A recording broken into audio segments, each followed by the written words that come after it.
Hi. The month of November 1967 was very interesting for me. Several things happened.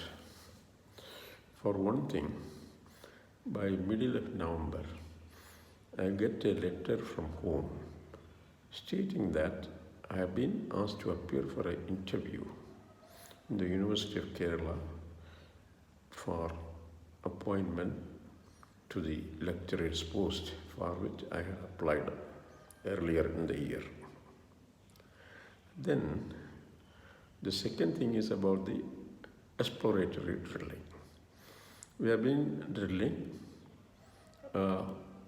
mostly successfully, but for some small hitches here and there, and went down to nearly 50 feet.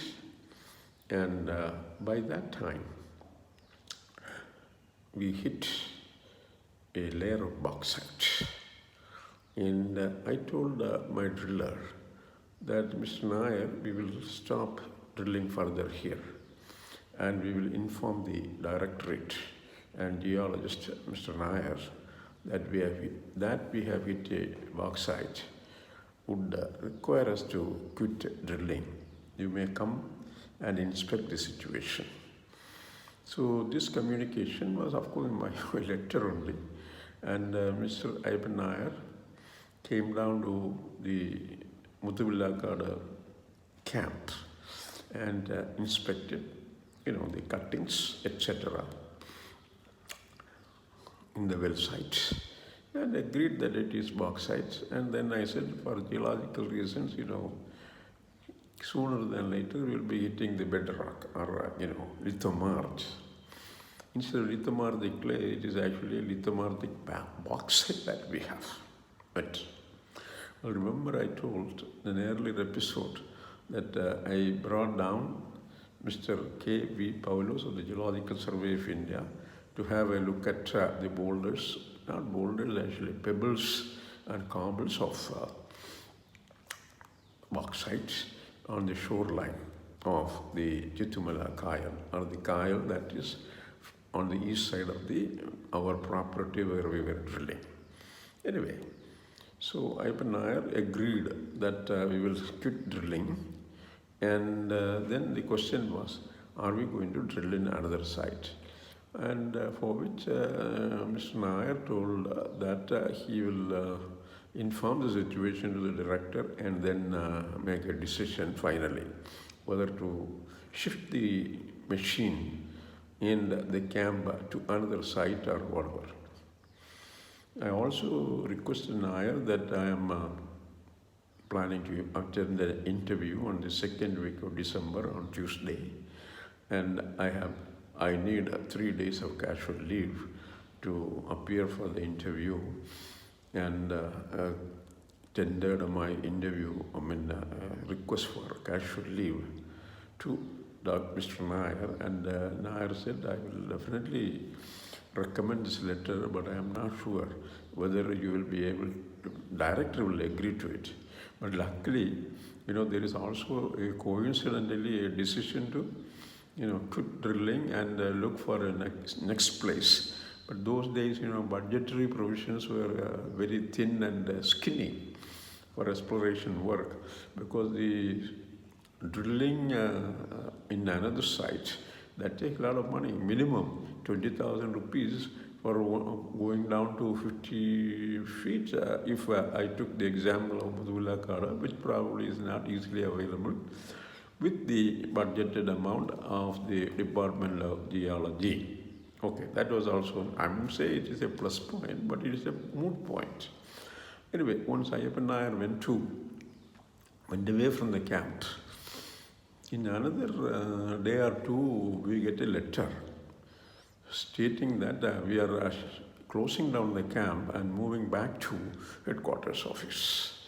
Well, that was still attractive to me, because, I can go from my home to interview and not from the camp via home to interview.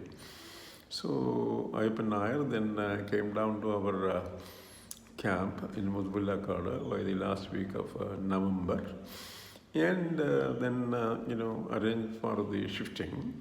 Arrangements in the sense, the crew was arranged, the loading crew was arranged by Mr. Thomas, and the truck was also arranged by Mr. Thomas. It was loaded into a truck. And it was a whole day process because we had to, drag the beast and push the beast uphill to the road near, adjacent to the property of Mr. Thomas are in our drilling site. The payments were settled.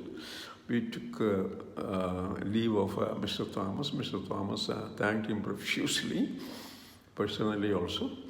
And then the drilling crew, our staff, they were accompanying the truck back to Trivandrum, whereas I just hopped into the departmental jeep that Mr. Ayappan Nair was going back to Trivandrum with.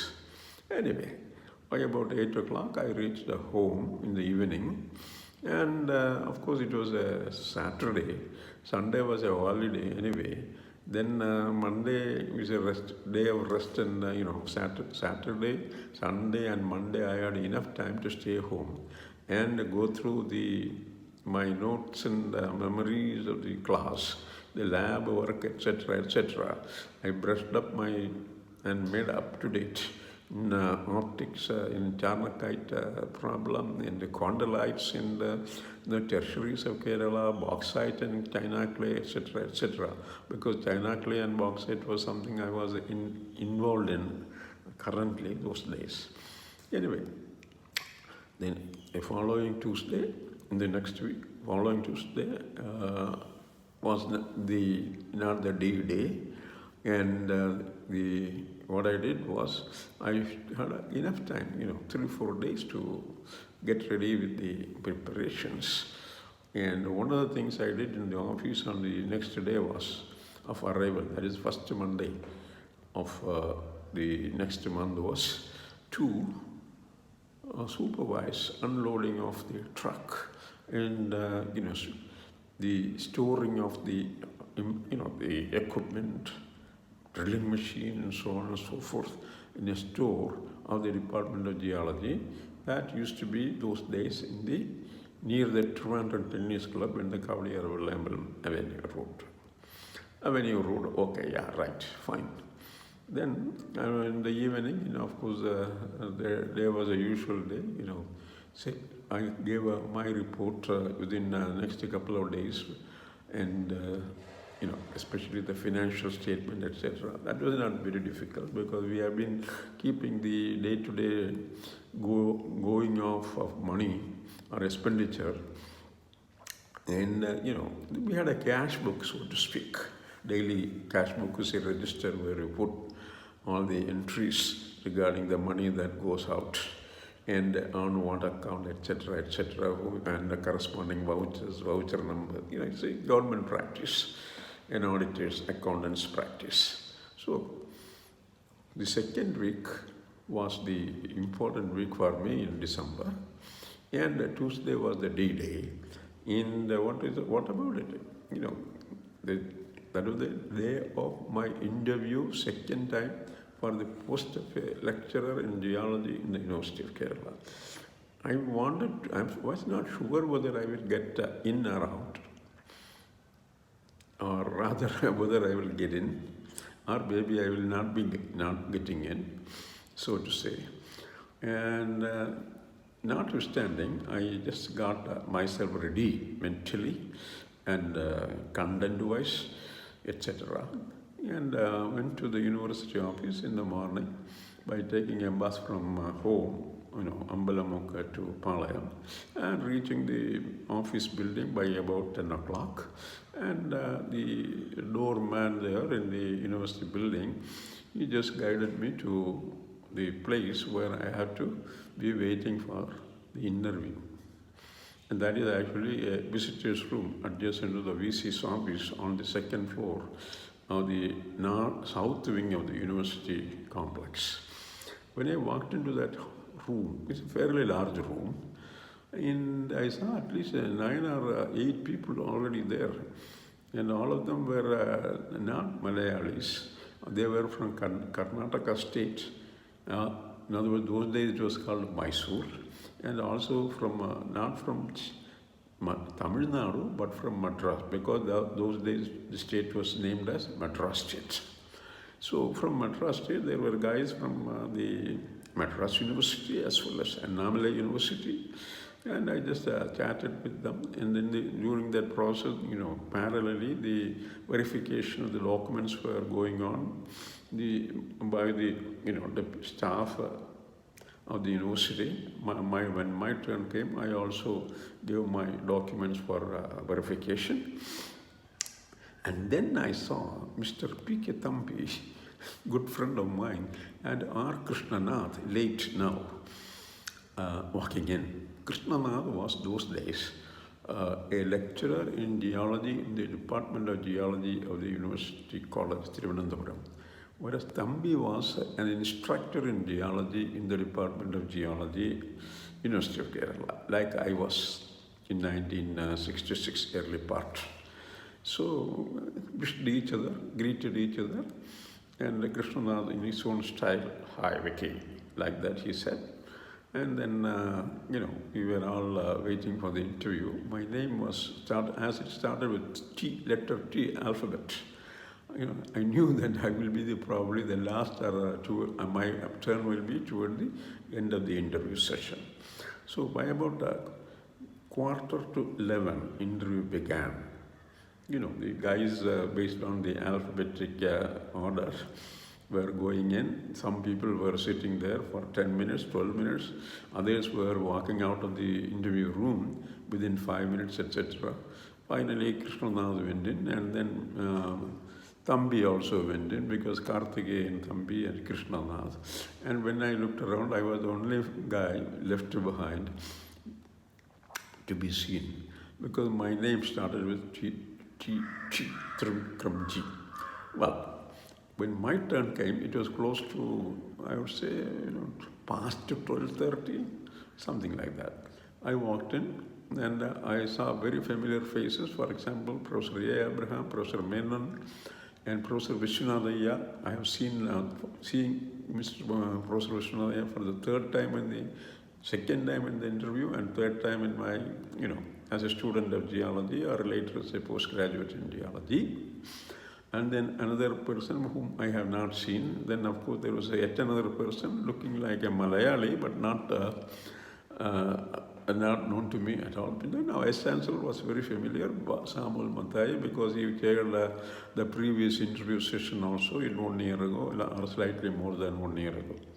Then what happened was, they started, Mr. Vishwanatha started, after the brief remarks by Samuel Mathai sir, Vishwanatha started asking questions. Well, checking my knowledge and things of that sort. Okay. Well, I was too happy to state that, because I prepared on optics, because any geologist should be, an academic should be very thorough about the optics, because optics or optical methods were those days the prime method of identification of minerals in thin sections of rocks as well as grains, particles. So I did that very well. And then, of course, naturally, those days the Charnakite problem was very important, because the late P.R.J. Naidu, professor, he had given a talk to the Indian Science Congress with the title, "There is nothing like a rock called Charnakite, there is nothing like a series called Charnakite, there is nothing like a province called Charnakite province." That was actually printed in the issue of the Current Science, which I happened to read. Because, that is actually a point of deliberation. And, obviously most of the geologists in South India are familiar with these arguments. And, anybody in an interview for a post of a geologist, professional or academic, will have to face questions from Charnakite. Naturally, then next thing was chondrolite. Chondrolite is very common in Kerala also, so that question also I answered well. Then, the Mr. Professor Vishwanatha told the next man to continue with the interview, who I discovered later on only as a Professor M.G.C. Naidu, Chakrapani Naidu, Professor of Geology in the Sri Venkateswara University, Andhra Pradesh. Okay.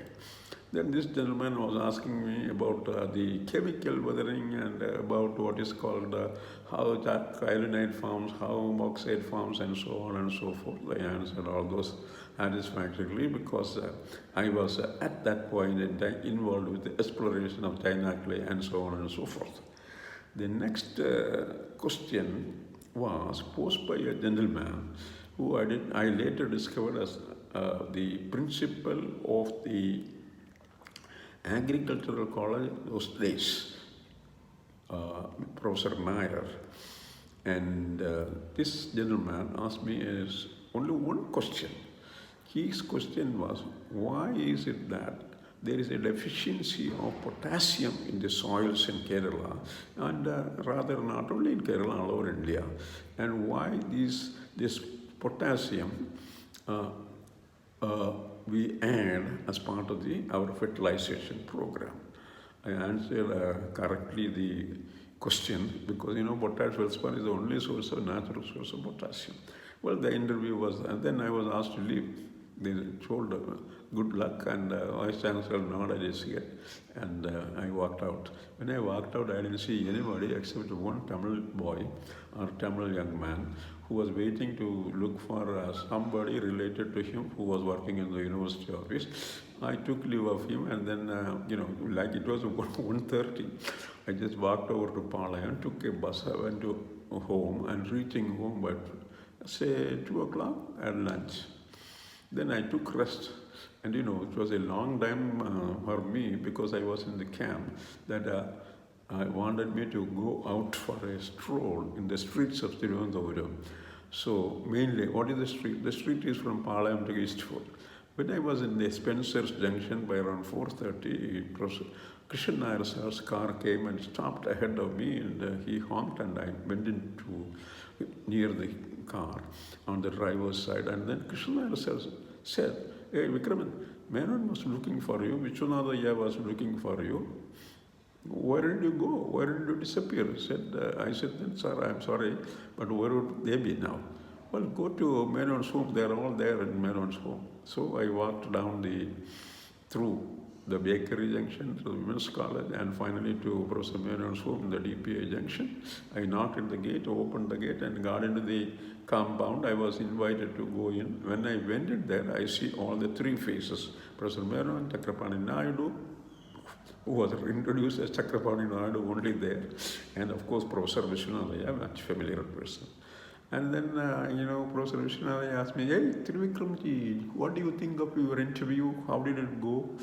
I said, "Sir, I did answer all the questions correctly, but I am not the right person to judge my performance because it is a comparative assessment."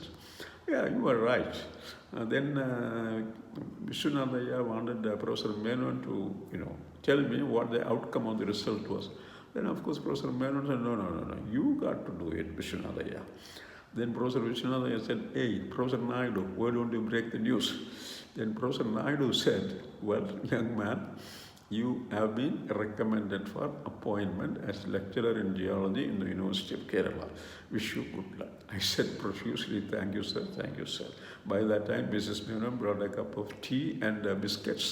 I just had the biscuits and tea, and then took leave of these people and walked back home.